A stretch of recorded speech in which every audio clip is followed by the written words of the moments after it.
భిక్షాటన చేస్తున్నట్టే ఈ గవర్నమెంట్ ఎంత భయంకరమైన స్థితిలో ఉన్నదో మీరు అర్థం చేసుకోవాలి. ప్రజలు కూడా ఈ భిక్ష తిరగటం కాదు, ఇల్లు తిరిగి అడగాలి, నువ్వు కూడా అడుకోవాలి. అంటే వానికి సిగ్గు వస్తుంది. ఎందుకు రేవంత్ రెడ్డికి తెలంగాణ నేను పాలిస్తానంటే వాళ్ళ పాలిపోతే మన దొడ్డ ఇది తెలంగాణ ఏమన్నా మన అయ్యదా మన అమ్మదా మన అందరికీ మన అందరం ఖర్చు చేసి కనీసం హాస్పిటల్ పనిచేసేవాళ్ళు అవుట్ సోర్సింగ్ చేసి హాస్పిటల్ వెళ్ళిపోవాలి. వాళ్ళు ఎంత భయంకరమైన పనులు చేస్తుంది, ఎత్తిపోతుండ్రు రోగులకి. ఇప్పుడు బజార్కి ఎక్కినంటే వాళ్ళకి రోగులు ఎక్కడే కదా ఎక్కింది.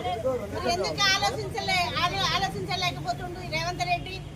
ఈ తెలంగాణ గవర్నమెంట్ ఆయన అట్లా చేసి నేను ఇట్లా చేసి కేసీఆర్ అట్లా చేసి కేసీఆర్ దాని దేని పనికి రాడు కేసీఆర్ కింద వీడు.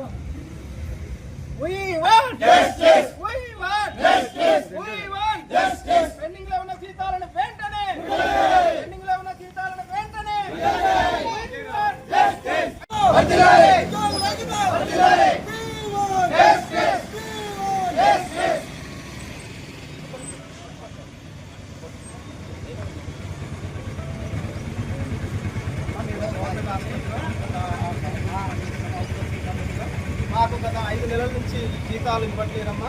జీతాలు రాక మా కుటుంబాలు పోతున్నాయి. ఆర్థిక పరిస్థితి బాగాలేదు, కుటుంబ పోషణ భారమైంది. అందుకనే ఈ విధంగా మేము జీతాలు రావట్లేదు కాబట్టి భిక్షాటన చేస్తున్నాము.